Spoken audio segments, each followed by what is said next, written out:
Hello and welcome to day 17 of Figuary. The idea is that you watch the daily guidance video here at Love Life Drawing and then go to the Croquis Cafe channel and do their daily practice session. So far this week we've talked about drawing figures, using that overhand grip, using more of your arm, using big flowing lines, not getting caught up in these little detail lines. But sometimes you want to draw a little bit of the face as well. And so today what we're going to look at is ways that you can indicate facial features using that same grip, the overhand grip, without getting caught up in lots of little details. So sometimes we like to use little shorthand marks that give some essential information about a feature. They're really simple, like just a little flick of the wrist, and because of that, they have some charm to them. And you can make them with that same overhand grip. Often these simple lines that just give an indication of some facial feature can be put down with softer, slightly wider marks than you'd use for an outline.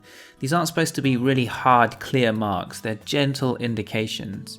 Just before we continue, a request to spread the word about Figuary. Let anyone you know that's interested in life drawing about this 28 days of practice and the Love Life Drawing channel and the Croquis Cafe channel. Also, let us know how Figuary is going for you in the comments below and use the hashtag Figuary on Instagram. And here's some useful ones to try. The shade under the nose can be drawn with just a little line, a flick of the pencil or whatever you're using, just to tell the viewer the length and the depth of the nose. There's the line of the eyebrows. This tells the viewer the direction the head's pointing, and they can also start to fill in where the eyes will be and where the nose will start. There's the corner of the face. Generally, the cheekbones and eye sockets create a sort of corner on the face where you go from the plane of the face to the sides of the head.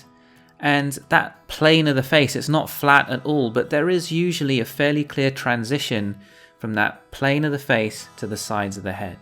If you have more time, like 5 minutes, you could draw the facial features more fully. You don't have to, but if you do, look at the shape under the nose, the shape of the eye socket, and the area of shade under the lower lip on the chin. So you should use whichever of these is going to be useful for that pose for your drawing.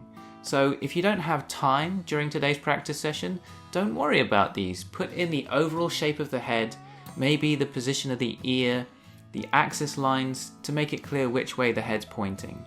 But if you do have time, try looking for some of these, maybe the shade under the nose or something like that, and just see if you can indicate them with a very simple mark on the paper.